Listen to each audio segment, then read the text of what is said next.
каждое его слово, оно действительно вызывает отклик в сердце. Так сегодня вспоминали Максима Горького на улице его имени, возле памятника писателя. Его почитатели, работники музея, школьники. Горький – это большая настоящая литература. И действительно, это литература, которая не потеряла сегодня своей актуальности. Мне кажется, что память о таком знаменитом человеке, как Максим Горький, нужно обязательно хранить. Он приехал в Казань в 16 лет. Тогда все знали его как Алексея Пешкова. Тогда юный Алеша больше всего хотел учиться в Казанском университете. Не поступил. Но пройдет несколько лет, и Горький напишет. Физически я родился в Нижнем Новгороде, но духовно в Казани. Казань – любимейший из моих университетов. Здесь он проходил школу жизни, занимался саморазвитием, трудился, влюблялся, становился как личность и как писатель.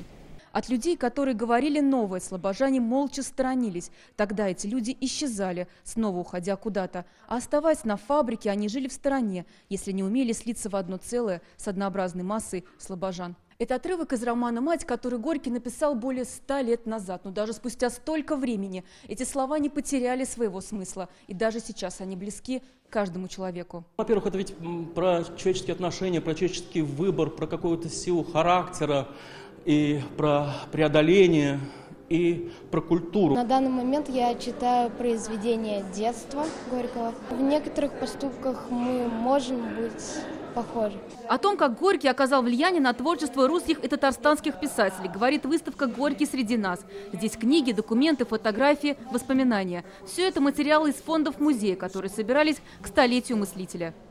Мы можем увидеть и отношения Василия Макаровича Шукшина, другой писатель, который работал курьером в Москве, и Горький посоветовал ему пойти учиться в литературный институт. Отношение к великому писателю выражают и картины татарстанских художников, которые появились в музее.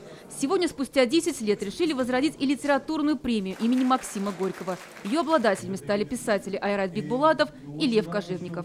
Зарина Ахметова, Александр Вольнов, Рамзиль Гарипов, ТНВ, Казань.